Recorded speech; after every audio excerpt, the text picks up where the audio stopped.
It's that time again. This is DEGENTALK. This is your host, Theo Goodman. I'm joined today with Stoicism. How's it going today? Great, man. Thanks for having me. Yeah, we're going to cover this card, UFC Fight Night, Halifax. Also, we're going to touch on the Bellator event.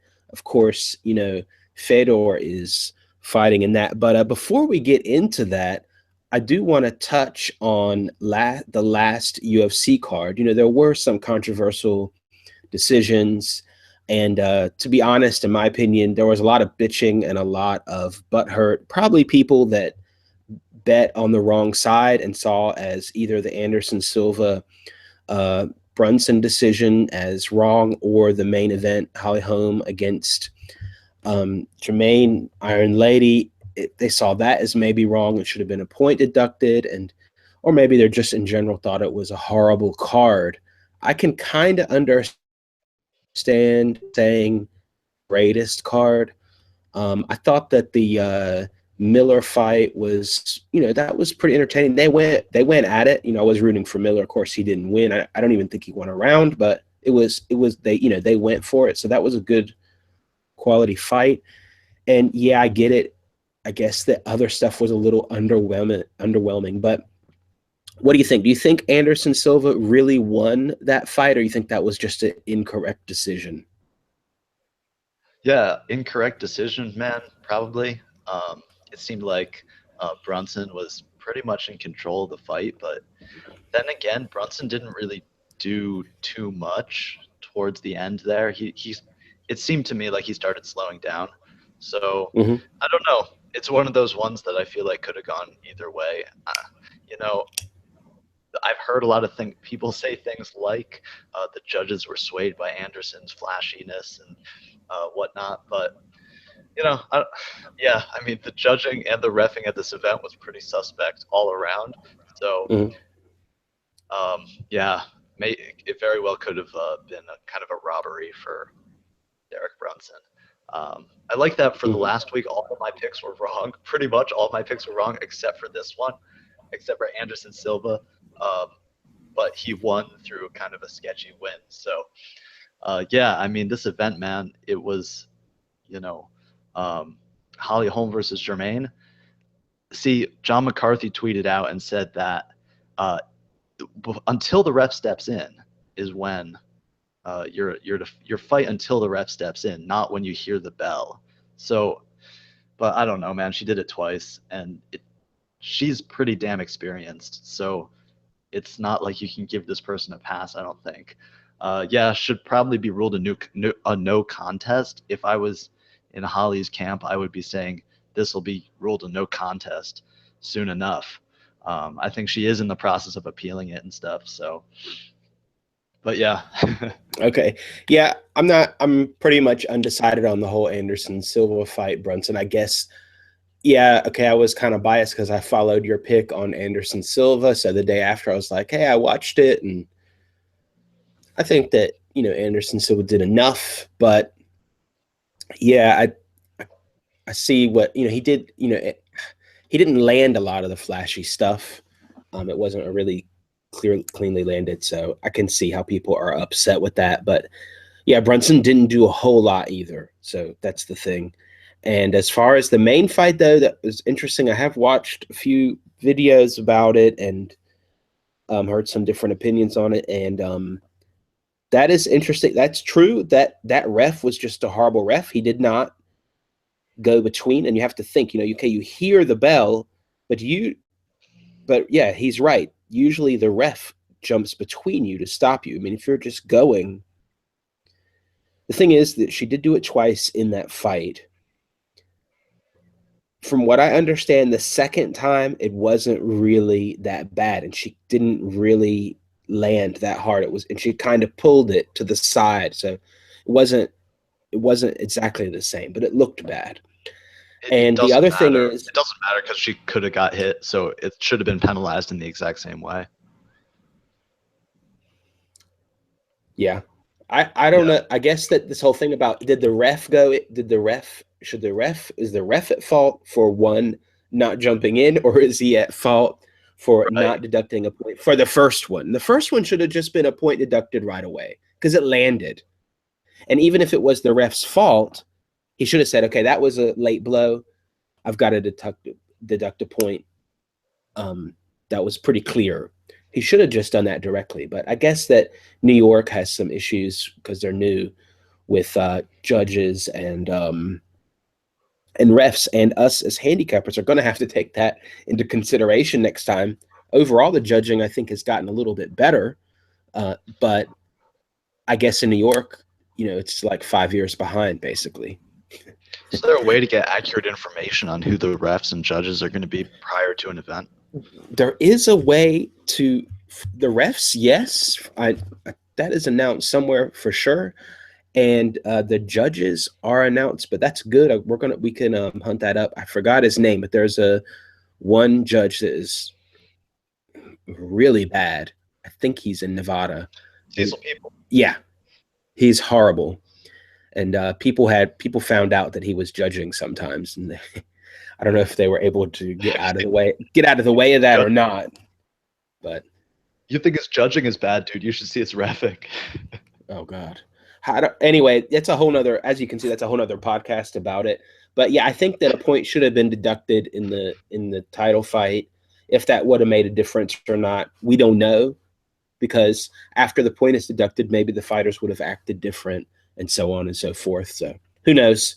In any case, horrible ref job there, and probably horrible judges on at least the Anderson Silva fight. Questionable. But anyway, and the Poirier Miller fight, one of the judges. He gave it. What did he give it? A tie? A draw? Yeah. I wanted Miller to win, but I don't think that he won any of those rounds. Okay, a tie. I don't know what round he got a tie in, but whatever. I don't know. I don't know what they're thinking. Okay, so now this is in Canada. Canada is experienced in MMA. We all know that. So they're going to have their shit together. I think that we're not going to, I hope, but I don't think we're going to have any dumb refs or judges that are just totally bonkers, not giving 10-8 rounds when they should. Probably like the first round of the Miller fight was like that, and so on. So let's first, though, I don't have a picture for Bellator, but I do have the odds. First this weekend is Bellator, and Fedor fights Meathead Matt Mitrione, and Matt Mitrione is a small favorite. It's pretty tight, and favorite. What? Dude, there's so much money on Mitrione right now. No, actually, I did check at Sport Insights the betting volume, and right now it's about even. Interesting. What I just mean is you're going to make a lot of money if you can bet on Mitrione. Okay, all right. So give us your breakdown. You don't think that Fedor is just doing a retirement tour? I don't think Fedor has been fighting the level of people that Mitrione has been consistently fighting for the last few years. And I don't think he looked very good against Fabio Maldonado, who's not at the level that that Mitrione is at. I want to find the prop bet, what the odds are for first round KO, because that's what I think is probably going to happen.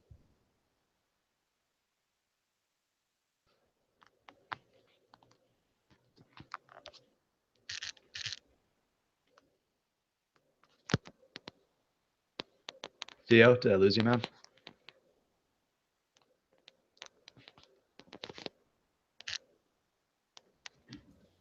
Anyway, I'm back. Sorry about that. I muted myself. I'll check that out. Gotcha. That's on. Yeah, that's on probably on 5 Dimes already, and if not now, it'll probably be there in a day. Sometimes they add those really late, but you can get. Let's see. What we do have is a Mitrione in the distance 2.3. That's not bad. And alternative, if you don't want to go with the straight up win for a 1.87, the over under is under 1.54, under 1.5. So not really a lot of juice on that one. But probably, I was even debating playing the over, but I guess that does sound kind of crazy. So you think he's just going to knock him out first round? Yeah, I think so, man. Fedor's getting old, and he has not looked good in his last. 5 fights, 6 fights. How many fights has it been since Fedor looked good? You know, A lot. so yeah. A lot. All right, agreed. I might have to follow you on that one. Also on this card, we got Czech Congo against Ali Thompson. You have any pick on that one? I don't know anything about Ali Thompson, man. So all Mhm. I know is Czech Congo from the UFC days, and he just has some swagging and banging like knockouts. But I don't know if he's still like that, or if that's going to be his strategy going into the Well, fight. Czech Congo is not bad at wrestling too, and I've Okay. seen him take people down in Bellator and just kind of lay on them. So I don't know. I'm not gonna avoid that one, but I think I'm gonna take a small bet on just fading Koscheck. I don't really think. I don't know why he's such a heavy favorite here. I guess that unless this guy has no takedown defense, Koscheck doesn't like getting hit in the face after this GSP fight that he had. I don't think he was the same after that at all, and Wow. might be worth Wow. just throwing something at it. Just a small pick there, but I think that yeah, I don't have a lot of confidence in Koscheck. What do you think? I mean, Koscheck's his prime ended a while before I got into MMA. That's for sure, man. So I never saw this guy in his prime. Well, And he is a really good wrestler. He used to be a really good wrestler, and he had an overhand that did knock some people out. So he had his prime, but after he fought GSP and GSP just jabbed his eye out of his socket. Basically, he had to have surgery on his eye after that fight, where mhm, basically GSP jabbed him in the face for 5 rounds. Um, wow. After that, he did have like orbital surgery or something. He really wasn't the same after that because you always, even though people say you get over it, I think that you get hit in the face and you have that in the back of your mind. hmm Well, who Okay. knows, man? I've never been hit clean in the face. I have no idea how to even throw a strike. So I'm not sure, man. But Okay. yeah, those soul snatcher style theories can be cool, though. So yeah, I'm down with that. But yeah. Yeah. Okay. Well, so you just do jujitsu, and I mostly just do striking. So I have the other Okay. perspective, and that What yeah, I you think do, that Muay Thai or kickboxing? no European kickboxing, Okay, cool, and man. yeah, and yeah, I think that the way that he looked after that, I don't think he kind of winced when people would hit him in the face. The way that he winces and kind of covers up, I never liked how that looked after that Gotcha. GSP fight. You just can see it. So, all right, let's move on to the next. Let's move on to the next card, the UFC card. And okay, the main event: Derek Lewis, the Black Beast, against Travis Brown. What do you think about this one? So first off, who is Travis Brown with for this camp? He said that like some people are saying that he's not with Edmund anymore, and he's with like King's MMA, or I'm pretty sure King's MMA. But then he Black said, House, I thought. okay, Black House. Then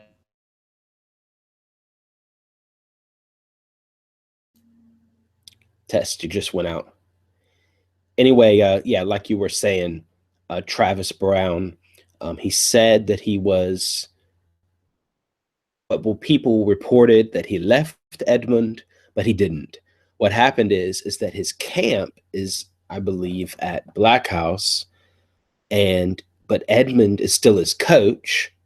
And now it turns out that Edmund is his coach, but he's not going to be in his corner. So the thing I don't like about it is there's not a clear split. And to me, maybe it just seems like that from the outside, that it's a little mixed up on the fence. A clear split in his coaching from his old coaching before I expect him to really change. So that's the thing. So are you back? yeah, I'm back, man.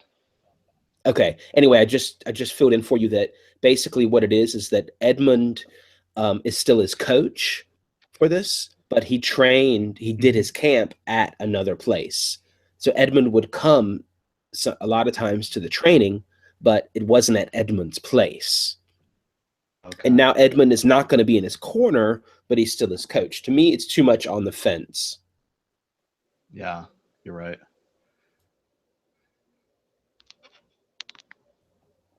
Okay, so do you think we're going to see the old Travis Brown with crazy footwork for heavyweight, or is he just going to go back to? I don't really know how to describe what he's been doing lately, but it hasn't been anything effective.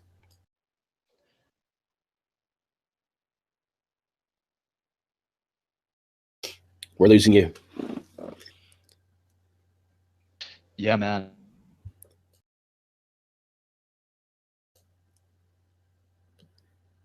We're live, ladies and gentlemen. Please bear with us while we figure out this live broadcast. Are you there? All right. Well, I'm going to fill in then. Hey, Theo, can you hear me okay, man? I can hear you now. All right. Yeah, Travis Brown. I mean, if he can use his athleticism, man, that's what he was saying on the Twitter interview today. He's like, if I can use my athleticism, then that's not something that I've been doing for the last however many fights. So if we see him go out there and just like kind of go balls to the wall, then I don't know, something good could happen. Okay, I can agree. I can kind of agree with that. I'm still going with Derek Lewis, though. I think even if Travis Brown does use his athletic ability, and I don't see him knocking Lewis out, and if he has to get into that distance, at some point, Derek Lewis is going to figure out a way to test that chin, even if Derek Lewis is really tired.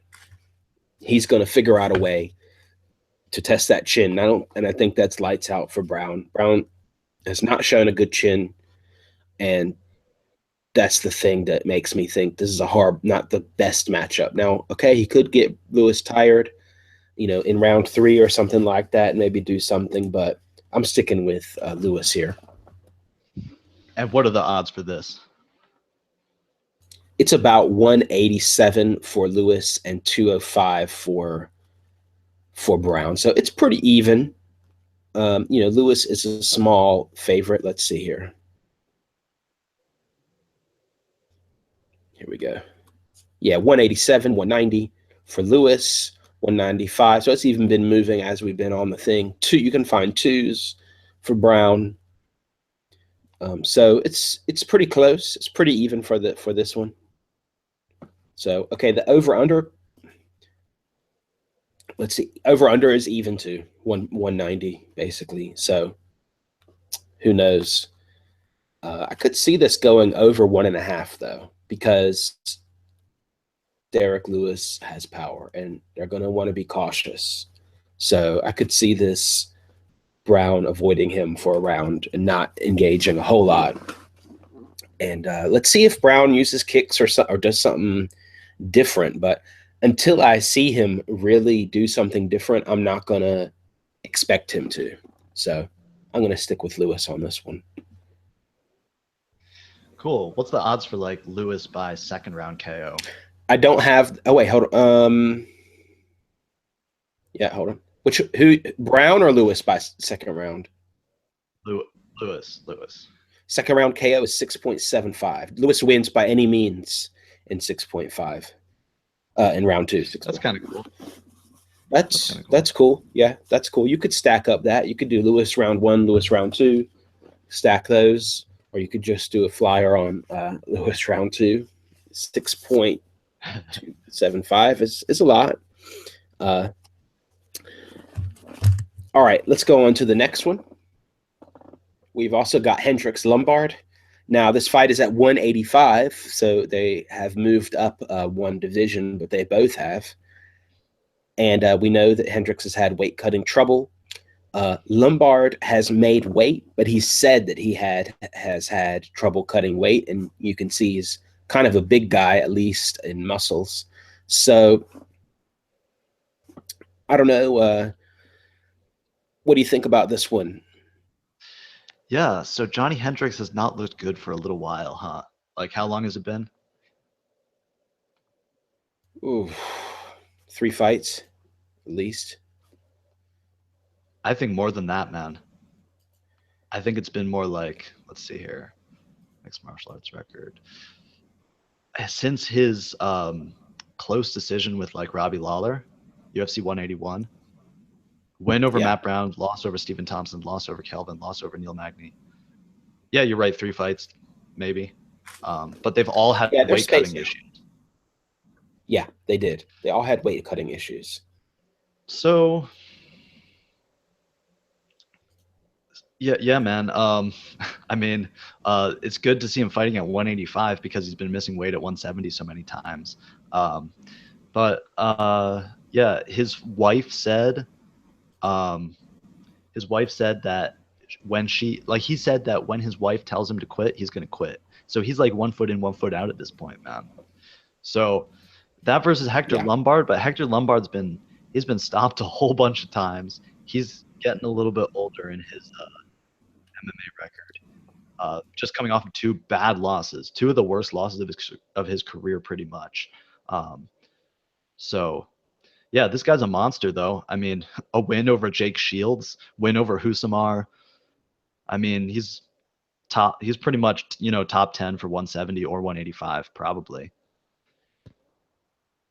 So he's pretty good. So, if I had to pick for this fight, I'd be leaning towards Lombard. Yeah, I like Lombard here. And yeah, definitely I agree with you that I'm not sold that Hendricks is in this yet. He said, okay, I'm moving up. Now I feel good and everything. But just like you said, he talks about his family. He talks about his wife asking when he's going to quit. He wants to go eat steak or, stuff like that, which is fine.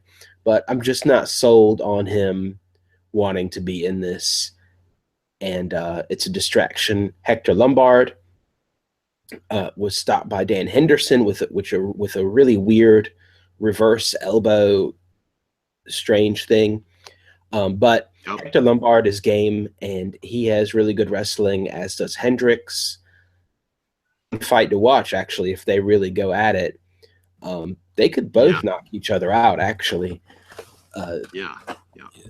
So, but I'm going to still go with Lombard here.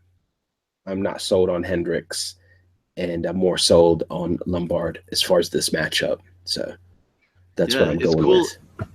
It's cool how at the higher weight divisions, like even if you have a couple guys who have kind of salty records, they'll still be towards the headline of like a good card like this one.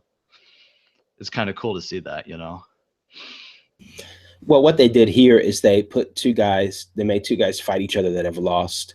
I know Lombard has lost the last 2 fights. I'd have to look if he's lost the last 3, but they've lost a lot of consecutive fights. So these guys have something to prove after being on a losing streak, I think. So we might see some hand on FaceTime on this one. I don't know if we're going to see just lay and pray from these guys. I think these guys want to finish and get something done after all those losses.